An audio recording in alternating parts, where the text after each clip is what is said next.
Merhabalar, kanalıma hoş geldiniz. Bugün bahtına kuşbaşı etle yapabileceğiniz çok lezzetli bir yemek tarifi hazırladım. Etimi haşlamak üzere ocağıma aldım ve ben de bu arada patlıcanlarımı hazırlıyorum. Patlıcanların baş kısmını kestim ve alacalı olarak soyuyorum.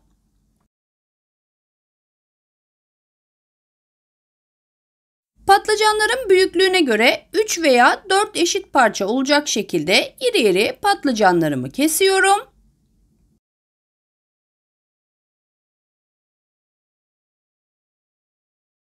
Hemen tuzlu bir su hazırlıyorum ve patlıcanlarımı bu tuzlu suya batırıyorum. Bu şekilde hem patlıcanlarımız kararmayacak hem de birazcık acısını bu suya bırakmış olacak. Tüm patlıcanlarımı aynı şekilde hazırlayarak bu tuzlu suda bekletiyorum. Dışarıda kalan parçalarının kararmaması için üzerine ağırlık yapacak bir tabak kapatıyorum. Patlıcanları yaklaşık yarım saat kadar bu şekilde bekletmenizi tavsiye ederim. Hemen nedenini göstereyim. Bakın rengi birazcık değişmiş suyumuzun. Patlıcanlarda kararma yok ama acısını tuzlu suya bırakmış. Daha sonrasında patlıcanlarımın her tarafını iyice bir havlu kağıtla kuruluyorum.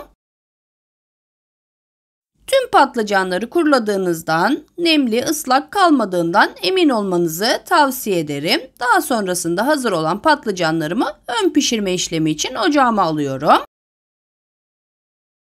Uygun bir tavaya bir miktar kızartmalık yağ ekledim ve bütün patlıcanlarımı önlü arkalı her tarafını bu yağda mühürleyeceğim. Çok fazla pişirmenize gerek yok. Hafifçe pembeleşmesi, patlıcanların mühürlenmesi yeterli olacaktır. Zaten iç kısımları kalın patlıcan kullandığımız için çok fazla pişmeyecektir.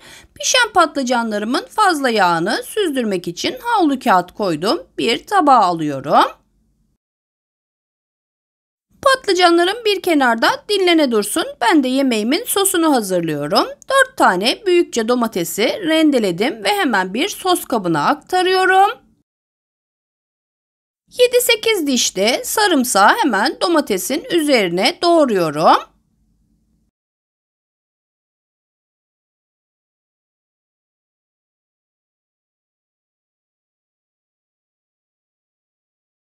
Sosuma tuzunu ve 1 çay kaşığı kadar da karabiber ekliyorum. Birkaç tur karıştırıp beklemeden hemen ocağıma alıyorum. Sos kıvam alana kadar bütün malzemeler özleşene kadar pişirme işlemi yapacağım. Sosum kısık ateşte kaynaya dursun. Ben de bu arada yemeğimin malzemelerini asıl pişirme işlemini yapacak olduğum fırın tepsisine diziyorum. Önce kızartmış, mühürlemiş olduğum patlıcanları, birkaç tane kızartmış olduğum sivri biberimi ekliyorum. Bu yemeği hazırlarken biber kullanmak zorunda değilsiniz. Ben hem tadını hem de görüntü olarak şeklini sevdiğim için biber de kızarttım.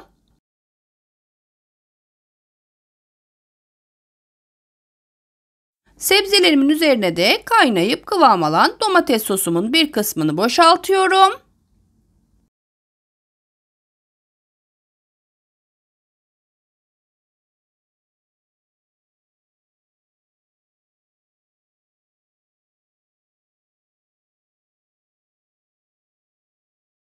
Sosun üzerine de haşlamış olduğum kuşbaşı dana etimi ekliyorum.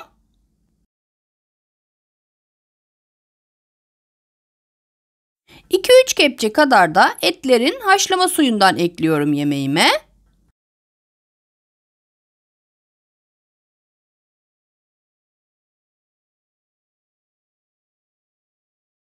Kalan sosumu da etlerin üzerine gezdiriyorum. Bekletmeden yemeğimi önceden ısıtmış olduğum 200 derece fırına gönderiyorum. Yaklaşık bir 15 dakika kadar sonra yemeğim hazır olmuş oldu bile.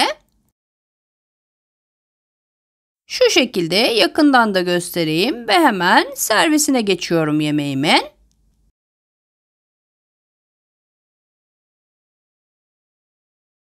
Lokum gibi dağılmadan pişen sebzelerin yumuşacık etle uyumuyla ortaya kebap lezzetinde bir ana yemek çıkıyor.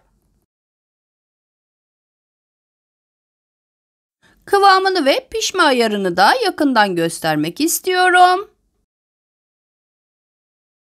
Tüm tatlar birbiriyle harmanlandı adeta ve dediğim gibi sebzeler kesinlikle dağılmadan pişiyor bu tarifte.